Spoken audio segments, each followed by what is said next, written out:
할렐루야. 오늘도 예배로 하루를 시작하는 성도님들을 주님의 이름으로 축복합니다.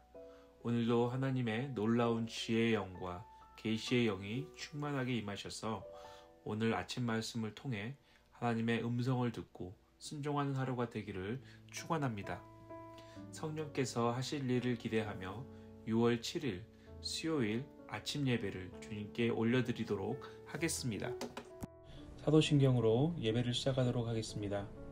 전능하사 천지를 만드신 하나님 아버지를 내가 믿사오며 그 외아들 우리 주 예수 그리스도를 믿사오니 이는 성령으로 잉태하사 동정녀 마리아에게서 나시고 본디오 빌라도에게 고난을 받으사 십자가에 못 박혀 죽으시고 장사한 지 사흘 만에 죽은 자 가운데서 다시 살아나시며 하늘에 오르사 전능하신 하나님 우편에 앉아 계시다가 저리로서 산자와 죽은 자를 심판하러 오시리라.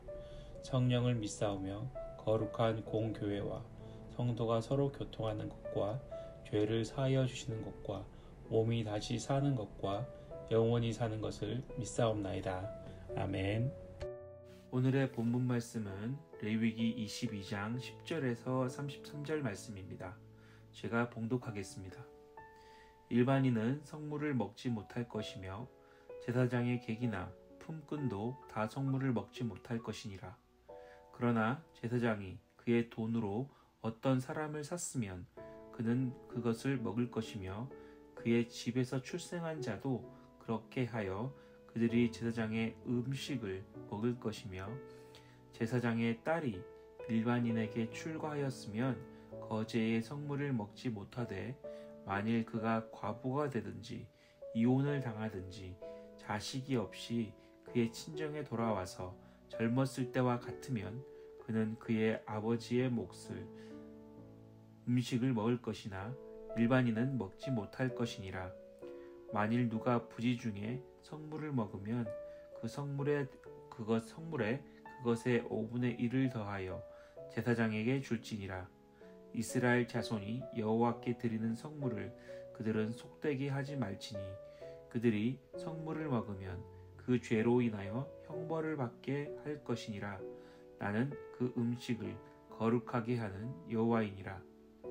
여호와께서 모세에게 말씀하여 이르되 아론과 그의 아들들과 이스라엘 온 족속에게 말하여 이르라. 이스라엘 자손이나 그 중에 거류하는 자가 서원 제물이나 자원 제물로 번제와 더불어 여호와께 예물로 드리려거든 기쁘게 받으심이 되도록 소나 양이나 염소의 흠없는 수컷으로 드릴지니 흠 있는 것은 무엇이나 너희가 드리지 말 것은 그것이 기쁘게 받으심이 되지 못할 것임이니라. 만일 누구든지 서원한 것을 갚으려 하거든 자의로 예물을 드리려 하여 소나 양으로 화목제물 여호와께 드리는 자는 기쁘게 받으심이 되도록 아무 흠이 없는 온전한. 오늘의 본문 말씀 중에 10절부터 16절까지는 성물에 관한 말씀입니다. 성물은 아시다시피 성전에서 쓰여지는 물건을 의미하고 있습니다. 구약에서는 성막에서 쓰였던 물건을 말하는 것인데요.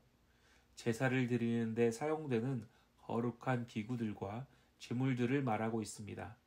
이러한 물건들은 거룩하게 구별된 것이어서 제사장이나 레위인들이나 그런 사람과 같이 구별된 사람들만 취급할 수 있었습니다. 그렇기 때문에 성소 안에 있는 성물들은 일반인들은 볼 수도 없었고 사람의 편의에 따라서 함부로 사용될 수도 부주의하게 취급되어서도 안 되었죠. 10절부터 16절까지의 말씀에서 일반인은 성물을 먹지 못할 것이라고 말씀하고 계십니다. 먹을 것이라고 언급하고 있기 때문에 여기서 우리는 제사를 위한 희생제물 중에 제사장에게 주어지는 몫을 말씀하고 있다는 것을 알 수 있습니다. 이 성물을 일반인은 먹지 못하며 만일 부지 중에 먹게 되면 먹은 것의 20%를 제사장에게 주어야 합니다. 그리고 일반인이 성물을 먹는 행위는 죄라고 말씀하시고 형벌을 받을 것이라고 말씀하십니다. 그렇다면 이 성물을 먹을 수 있도록 허락된 사람은 누구일까요? 제사장과 제사장이 먹여 살려야 할 식구들입니다. 그리고 제사장이 돌봐주지 않으면 굶어야 하는 종들을 포함하고 있습니다. 다시 말하면 제사장과 제사장의 가족들 그리고 제사장의 종들만 먹을 수 있으며 심지어 결혼해서 출가한 딸과 제사장의 손님들 그리고 제사장의 집에서 하루 이틀씩 일해주는 품꾼들조차도 성물을 먹지 못했다는 것입니다. 하나님은 이러한 규례를 통해 하나님의 일을 하는 제사장들의 삶을 돌보고 계십니다. 제사장의 직분을 감당하는 레위 지파는 사실 다른 11지파가 모두 각각의 분깃으로 땅을 하나님께 분배받을 때 레위 지파는 아무것도 받지 못했습니다. 그들에게는 거룩한 부르심이 있었기 때문인데요. 레위인은 하나님의 성전을 관리하고 예배를 드리며 하나님과 이스라엘 백성의 관계를 잇는 중재자의 역할을 수행해야 하는 부르심이 있었습니다. 즉, 죄로 인해 끊어진 관계를 이스라엘 백성과 하나님 사이에서 서로를 이어주는 다리와 같은 역할을 했습니다.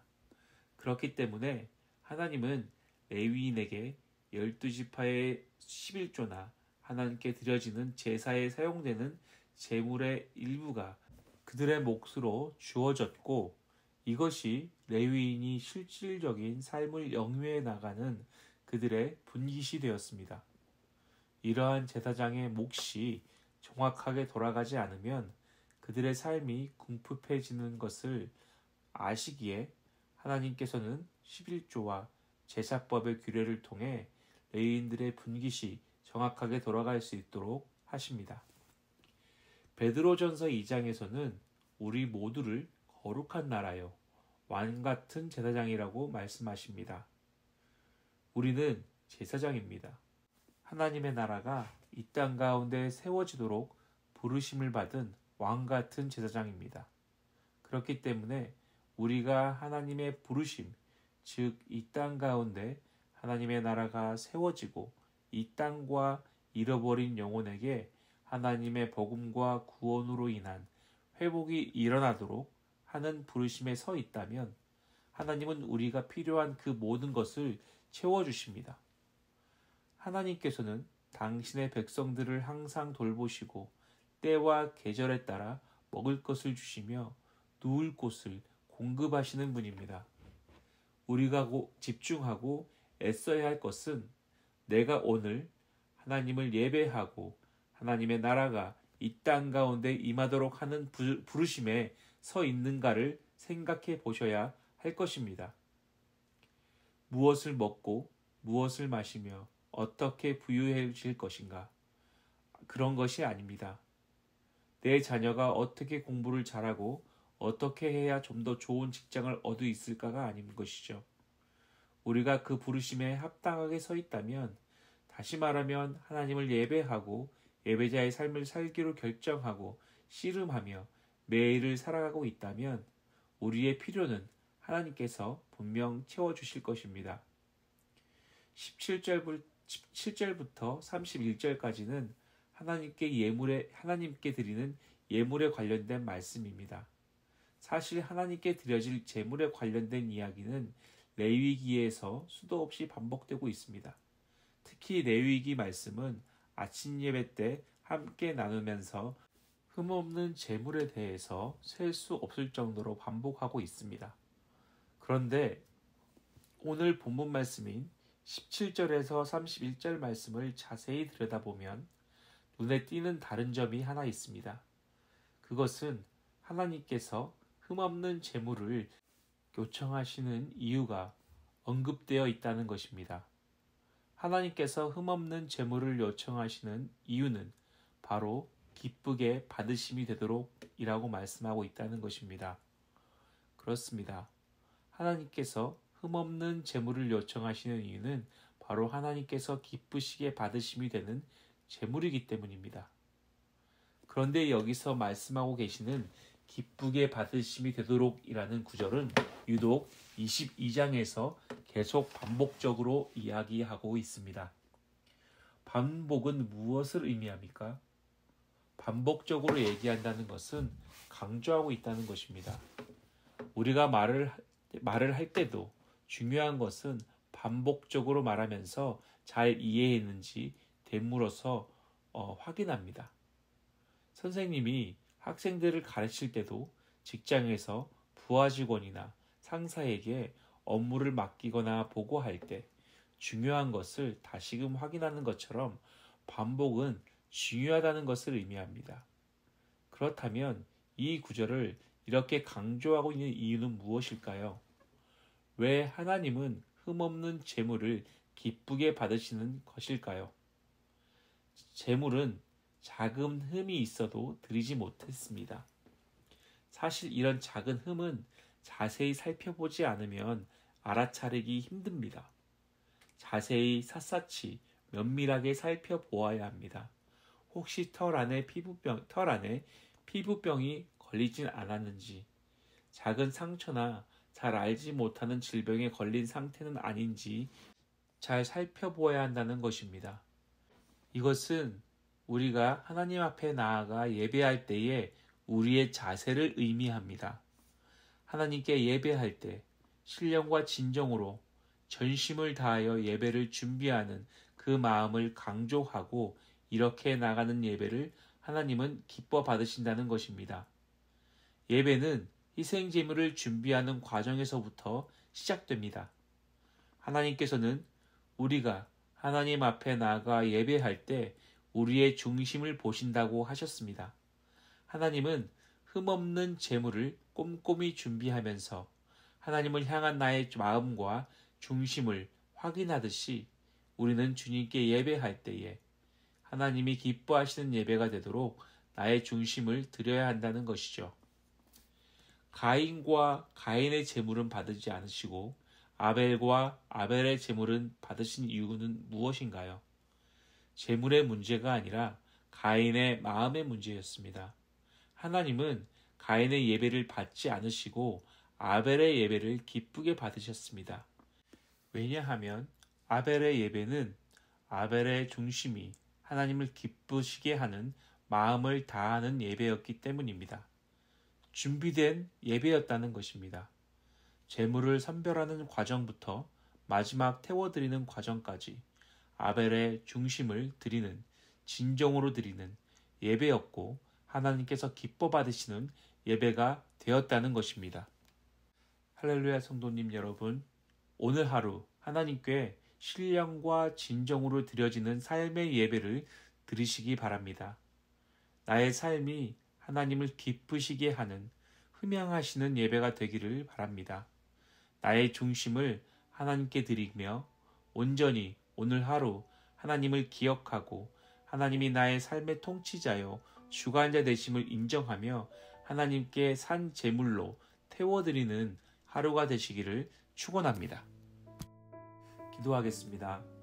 하나님, 우리의 마음을 받아주시기를 원합니다. 나의 삶이 하나님이 기뻐 받으시는 예배가 되길 원합니다. 나의 모든 행동이, 나의 모든 말이, 나의 모든 생각이 하나님이 기뻐 받으시는 예배가 되길 원합니다. 오늘 하루 주님께서 허락하신 또한 만나를 먹게 하시고 나의 모든 필요를 공급하시며 나의 모든 염려와 아픔을 돌보시는 하나님을 경험하게 하여 주시옵소서. 사랑합니다. 예수님 이름으로 기도드렸습니다. 아멘. 이제는 우리 주 예수 그리스도의 은혜와 하나님 아버지의 극진하신 사랑하심과 성령 하나님의 내주 교통하심이 말씀으로 하루를 시작하는 할렐루야 교회 성도님들 머리 위에 이제로부터 영원토록 함께 있을지어다. 아멘.